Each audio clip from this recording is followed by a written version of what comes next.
Ceci est un livre audio autogénéré par Google. Médecine à travers les siècles. Collection dirigée par le Dr Xavier Rio. L'objectif de cette collection est de constituer une histoire grand public de la médecine ainsi que de ses acteurs plus ou moins connus, de l'Antiquité à nos jours. Si elle se veut un hommage à ceux qui ont contribué au progrès de l'humanité, elle ne néglige pas pour autant les zones d'ombre ou les dérives de la science médicale. C'est en ce sens que, conformément à ce que devrait être l'enseignement de l'histoire, elle ambitionne une vision globale et non partielle ou partiale comme cela est trop souvent le cas. Déjà paru. Henri Lamandin, Investigation et expérimentation en odontologie, 40 années de recherche, 2009. Rosen HENAFFMADEC, Enquête médico-légale sur le naufrage du HL Hunley 1864, 2009. Henri Morgenstern, Les dentistes français au XIXe siècle, 2009. Henri Lamandin, Historique de l'odontostomatologie du sport en France, 2009. Xavier Rio, Quand la dent mène l'enquête, 2008. Henri Lamandin, Précurseur de la phytothérapie bucco-dentaire occidentale, 2008. Dominique Lenaine, L'anatomie au creux des mains. Au confluent des sciences et de l'art, 2007. Robert Delaveau, L'asepsie un demi-siècle avant Pasteur, Ignace Semmelweis 1818 à 1865, 2007.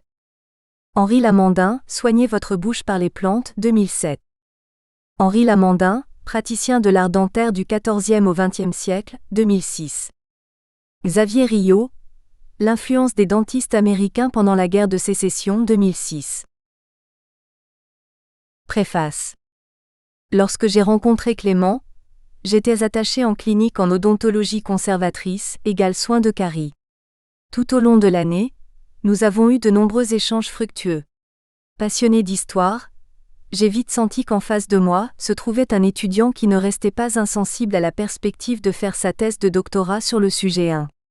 Et c'est ce qui est advenu quelques années plus tard. Au préalable, Clément m'avait demandé de le diriger et de le corriger. C'est ce que j'ai fait pendant près d'une année. J'ai relu son manuscrit à 3 reprises et l'ai corrigé à la virgule près, sans lui faire la moindre concession, je l'avoue. Il aurait pu abandonner, se désespérer, ce que je n'ai jamais voulu. Au contraire, il a été sans arrêt de l'avant et bien que j'ai été très sévère avec lui, il est toujours resté droit. Il m'a étonné au début, et épaté par la suite. Dans la vie d'un chercheur, il y a les recherches aboutissant à des publications éventuelles, mais il y a aussi la transmission du savoir à un autre ou d'autres. N'étant pas enseignant, je désespérais de pouvoir un jour transmettre mes connaissances à quelqu'un. Clément m'a permis de rétablir l'équilibre. Et je dois bien admettre, puisque la soutenance est passée depuis un moment maintenant, que je suis très fier de lui. Clément a été mon élève, mais c'est devenu aussi un ami. Ce livre est donc une synthèse de sa brillante thèse de doctorat en chirurgie dentaire soutenue en 2008. Saint Louis se lave la bouche 6 fois par an, au moment des fêtes religieuses, avant de communier. À l'époque du roi Soleil, se laver est un signe d'impiété, un symbole de mauvaise vie. La première brosse à dents arrive en France, à la cour de Louis XV. Napoléon fait grand usage de nécessaires à dents partout où il se trouve, et affiche un rituel quotidien d'hygiène et de soins du corps parfaitement organisé. Ainsi, à travers les siècles, l'hygiène bucco-dentaire a-t-elle beaucoup évolué, dans les moyens utilisés comme dans les mœurs.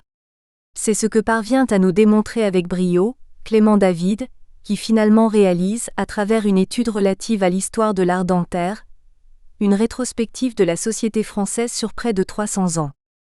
De même, ne faut-il pas oublier que chaque roi dispose d'un barbier, puis d'un opérateur pour les dents et enfin d'un expert pour les dents. Les techniques changent et les mesures d'hygiène et de prévention progressent aussi lorsque le praticien traitant apporte un panel de moyens sortant d'un archaïsme primaire. Par son travail de recherche, par une approche pragmatique et rationalisée de textes écrits en ancien français, Clément David a réussi, me semble-t-il, à travers ce voyage dans le temps, sa démonstration. D'une telle lecture, on ne peut que sortir enrichi. Que Clément en soit remercié. Dr Xavier Rio. Docteur en chirurgie dentaire. Lauréat de l'Académie nationale de chirurgie dentaire. Docteur en épistémologie, histoire des sciences et des techniques. Directeur de collection aux éditions L'Harmattan. Chercheur au Centre François Viette d'histoire des sciences et des techniques et à 1161 Nantes. Membre de la Pierre Fauchard Académie. Avant-propos. L'hygiène bucco-dentaire de tout temps a bien existé, et si les moyens utilisés étaient bien différents de ceux d'aujourd'hui, l'imagination débordante des anciens en la matière n'en demeure pas moins remarquable. D'après Sacha Bogopolsky, 2001, les Égyptiennes utilisaient des poudres à base de charbon d'acacia appliquées aux doigts. Il existe des recettes de dentifrice utilisées il y a près de 4000 ans, composées de poudre de fruits de palmier, de terre de plomb verte et de miel. Wang Zhenqiu, empereur chinois, 2637 AD. JC assure qu'il faut utiliser une poudre à base de musc et de gingembre pour blanchir les dents. Sacha Bogopolsky, 2001, affirme de plus que, dans l'Antiquité, Hippocrate conseille aux Grecs l'utilisation de la craie. Chez les Romains, Cels au 1er siècle AV. JC, sous Tibère, conseille de frotter les dents avec un cure-dents et de compléter avec un opiat composé de feuilles de rose hachées d'un quart de noix de Galles et d'autant de myrrhe. Scribonius Largus, médecin des armées, trouve à la même époque de nombreuses poudres et eaux pour conserver une bonne haleine. Sacha Bogopolsky, 2001, signale que Pline l'Ancien, 23-79 après JC, écrivain et naturaliste romain, conseille l'usage d'un dentifrice à base de cendres de tête de lièvre, auquel on ajoute du marc et parfois des cendres de tête de souris.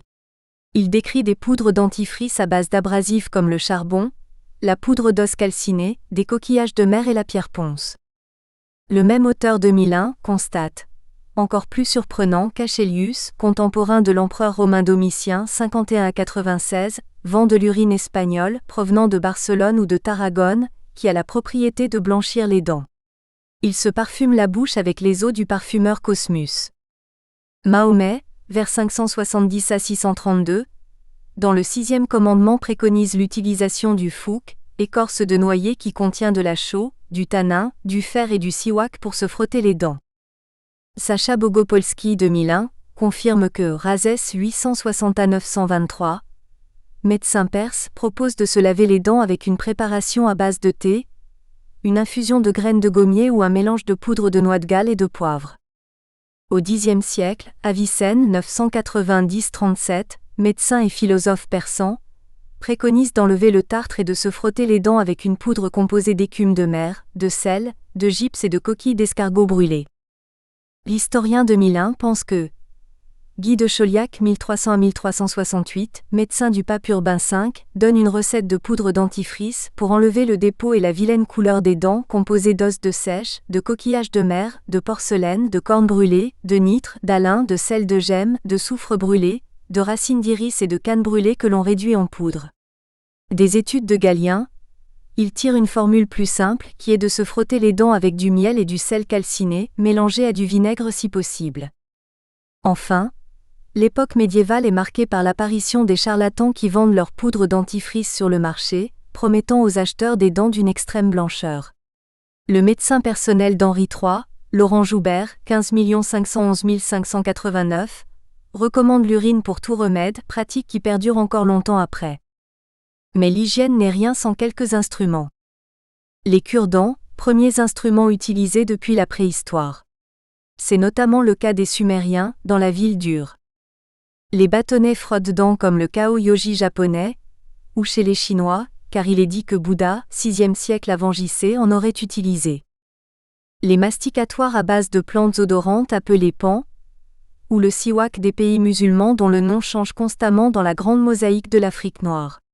Aussi, si depuis l'Antiquité, l'Europe, et plus particulièrement la France, connaissent un essor en termes de pratiques hygiéniques concernant la bouche, la Renaissance signe le déclin de cet élan.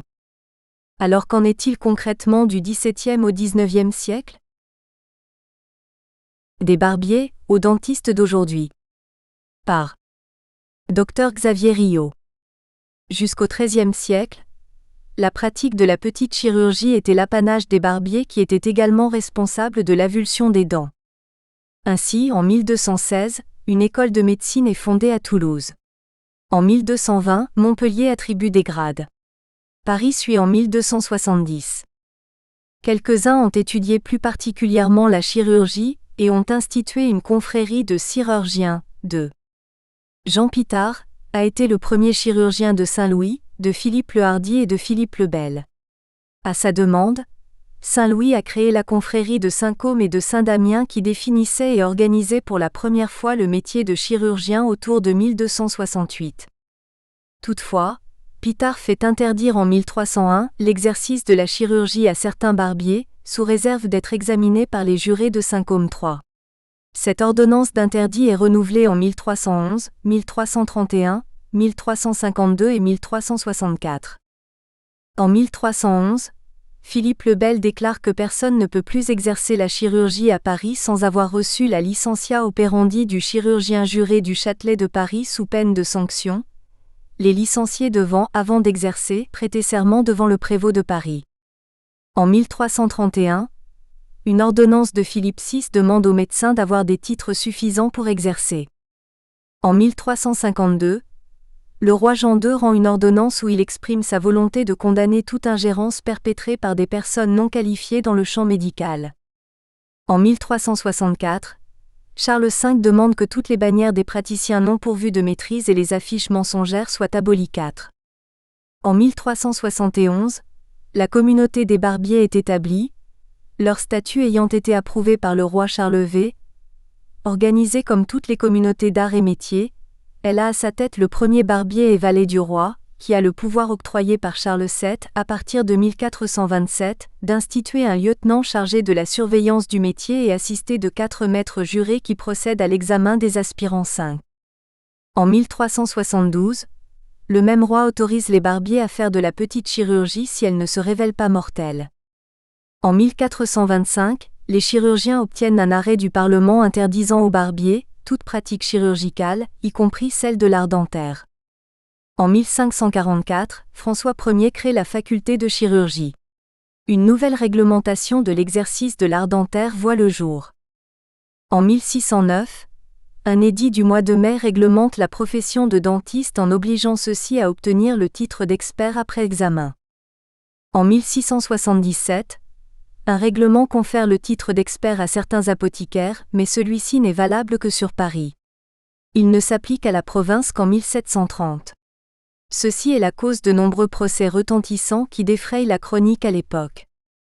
Toutefois, les édits royaux de mai 1699 promulgués par Louis XIV distinguent une troisième catégorie de praticiens médicaux après les médecins et les chirurgiens, celle des experts. Les dentateurs de toutes sortes deviennent des experts pour les dents. Ils sont soumis à l'autorité du premier chirurgien et doivent s'acquitter de droits pour exercer. En 1743, Louis XV la Peyronie et maréchal attribuent les mêmes statuts aux chirurgiens qu'aux médecins.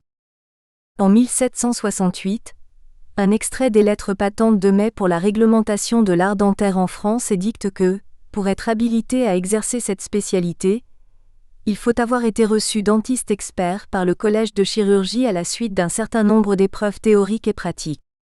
Ainsi, en 1773, la Commission royale de médecine entame un procès à plusieurs ambulants à la requête de 3 dentistes dont le sieur Triple de Versailles. Le 2 au 17 mars 1791, une loi, dite loi d'Allard, du nom du député qui en a été le promoteur, accorde le libre exercice de toutes les professions, arts ou métiers. Le 18 août 1792, un deuxième décret supprime les 18 facultés de médecine existantes et les collèges de chirurgie, et ouvre ainsi la voie au charlatanisme médical 6. Devant cet état de fait, une réglementation de la médecine et de la chirurgie voit le jour le 19 Ventose, en 10 mars 1803. Pourtant, cette loi oublie l'art dentaire qui est exercé en toute liberté. En 1880, s'ouvre l'école dentaire de Paris. En 1884, l'Institut odontotechnique de France est créé.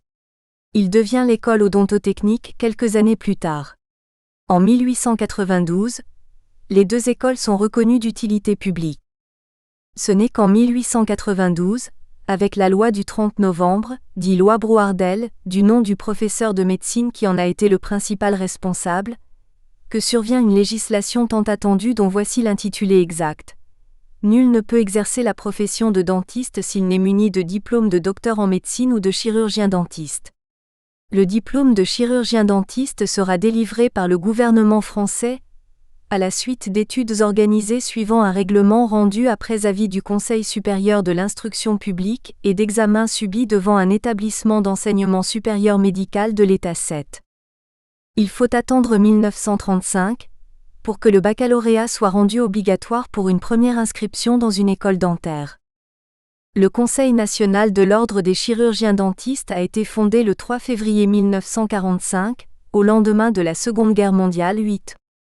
Le bureau fondateur de l'Académie nationale de chirurgie dentaire est formé le 9 juillet 1956. Le journal officiel l'officialise le 20 juillet 1956. Cette institution est reconnue d'utilité publique 9. En 1968, la loi d'orientation de l'enseignement supérieur du 12 novembre 1968 a créé les facultés de chirurgie dentaire 10. Le doctorat en sciences odontologiques n'a été mis en place en France qu'à partir de 1972, loi du 24 décembre 1971 instaurée par Maurice Schumann, 11. À l'étranger, sans entrer dans le détail, 3 dates fondamentales doivent être citées.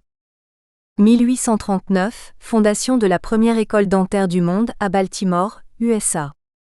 1844, Horace Wells, dentiste, découvre et utilise le protoxyde d'azote pour faire une extraction dentaire pratiquée sur lui-même à son cabinet dentaire de Hartford, USA, le 11 décembre. 1846, Morton, dentiste, découvre l'éther sulfurique qu'il utilise à son cabinet dentaire pour extraire une dent à Eben Frost, marchand à Boston, le 30 septembre 12.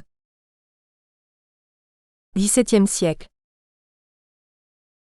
Les carences de l'hygiène générale. L'hygiène individuelle est déplorable. On se lave à sec, on frotte sa peau avec des linges, ce qui est appelé l'essuiement, et on abandonne la toilette à l'eau par peur de l'infiltration de maladies occasionnées par la dilatation des pores. C'est en effet à cette époque que se développe la théorie des humeurs selon laquelle l'immersion du corps dans l'eau est perçue comme un facteur de déséquilibre physiologique. Il est alors entendu que la crasse est un moyen de conservation. La toilette à l'eau est réservée au petit peuple qui n'a pas les moyens de se payer du linge blanc. Louis XIV a pris un bain la veille de son mariage et une vingtaine en août 1665 sur ordre médical, puis s'est abstenu de tout bain jusqu'à la veille de sa mort où il s'est fait donner un bain de pied. En revanche, si on ne se lave pas, se changer régulièrement est un signe de propreté et de richesse. Les pauvres qui ne possèdent qu'une ou 2 chemises en tissu épais comme le chanvre, ne peuvent se permettre ce luxe 51. Les manuels de bienséance conseillent de se laver les mains une fois tous les 3 jours. Il n'y a pas de pièces approvisionnées avec l'eau courante. Ceci n'apparaît qu'à la fin du XIXe siècle. Tout appareil sanitaire est absent des édifices. Au XVIIIe siècle, les 100 marches du palais de Versailles servent de lieu d'aisance, tout comme au XVIIe siècle, celles du palais royal. Dans une lettre à l'électrice de Hanovre, la princesse palatine s'est scandalisée lors de son séjour à la cour de voir que tout l'univers est rempli de chieurs et les rues de Fontainebleau de merde, car ils font des étrons gros comme vous, madame. 51. Le système des égouts est à découvert. Ce sont de simples caniveaux au milieu des rues. Les bains publics deviennent des bordels, lieux de propagation de maladies sexuellement transmissibles. Dans un siècle où la pratique médicale se résume à la saignée et à la purgation, saignard et purgarer, il ne faut pas s'attendre à un bouleversement des conduites en matière d'hygiène bucco-dentaire. Ainsi, est-il parfaitement compréhensible que l'hygiène soit presque inexistante. Les parfums connaissent dès lors un essor considérable pour pallier à ce manque de propreté. Les femmes redoublent d'imagination en se plaçant en bouche des boules musquées pour que leurs joues ne soient pas creuses et que leur haleine sente bon. Et même, si la pharmacopée et le thermalisme se développent vraiment, laissant apparaître nombre d'élixirs et de lotions miracles aux vertus discutables, le sort de nombreux problèmes ou maladies est confié le plus souvent à la nature généreuse quand ce n'est pas au saint.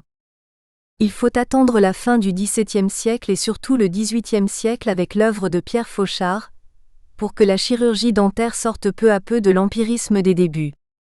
Ce n'est qu'à la fin du XVIIIe siècle que commencent à s'opérer quelques progrès en matière de recommandations hygiéniques. Même si elle est reléguée au second plan, les questions de contagion et les grandes épidémies préoccupant plus les esprits, l'hygiène bucco-dentaire mérite tout de même ces quelques lignes, les premiers écrits français en la matière datant de cette époque. Ainsi, Urbain Aymard est-il le tout premier en France à produire un manuscrit sur l'art dentaire. Comme le souligne Ruel Kellerman 2007, Urbain Aymard publie La recherche de la vraie anatomie des dents, nature et propriétés d'Icelle, en 1582. Exerçant les fonctions de lieutenant du premier chirurgien du roi, il ne vient à l'odontologie qu'invité par le cardinal d'Armagnac. Il s'adresse aux jeunes étudiants en la chirurgie et souhaite qu'ils ne soient pas des cuisiniers et bouchiers, comme le déplorait Guy de Chauliac, ce qui confirme que sa vraie anatomie n'est pas destinée à tous comme le colloquio de Martinez qui s'adresse tout autant aux gens de la rue qu'aux sangradors ou aux barbiers privés de tout enseignement. 107. Aymard n'hésite pas, avec une audace remarquable pour son époque, à remettre en cause la vertu attribuée à certains billets, caractère ou charme. La disparition de la douleur n'est due qu'à l'émotion provoquée chez les sujets. La suggestion, alors encore inconnue, en tout cas sur un plan terminologique, a donc été déjà perçue par Aymard. À ce propos, Cecconi 1959 écrit « Une chose est curieuse chez Urbain Aymard et mérite d'être citée, c'est son peu de croyance aux miraculeux, aux interventions surnaturelles et diaboliques, croyance si répandue parmi ses contemporains. En cela il nous étonne et nous emplit d'admiration par sa clairvoyance. » 29. D'après lui, la guérison des douleurs de dents qui provient d'attouchements et de certains billets, ou à des remèdes appliqués dans la main, n'est produite que par la force de l'imagination. Il pense par ailleurs que le malade croyant vivement le mystère qu'on lui propose est tellement esmeux en son âme, que de cette esmotion il peut se faire que l'humeur se détourne du lieu affligé pour se porter à d'autres parties du corps. 60,76. De la religion et de la santé. Par les Drs Xavier Rio et Clément David. Au XVIIe et XVIIIe siècle, deux clivages principaux sont manifestes. La médecine officielle s'oppose aux empiriques, conjureurs, saints guérisseurs. Médecine naturelle, officielle ou empirique, contre médecine surnaturelle. Cependant, ces distinctions ont quelque chose d'anachronique. Au-delà de certaines apparences trompeuses, ce qui frappe l'historien, c'est la même inefficacité relative du côté des thérapeutes et du côté des malades, la même attitude mentale devant l'éventail des secours qui leur sont offerts. Aussi, au moins jusqu'au milieu du XVIIIe siècle environ, y a-t-il accord général entre les trois discours, ecclésiastiques, savants et populaires, sur le malheur biologique et les armes. Nous espérons que vous avez apprécié cet aperçu. Pour continuer à écouter ce livre audio sur Google Play Livres, utilisez le lien dans la description de la vidéo.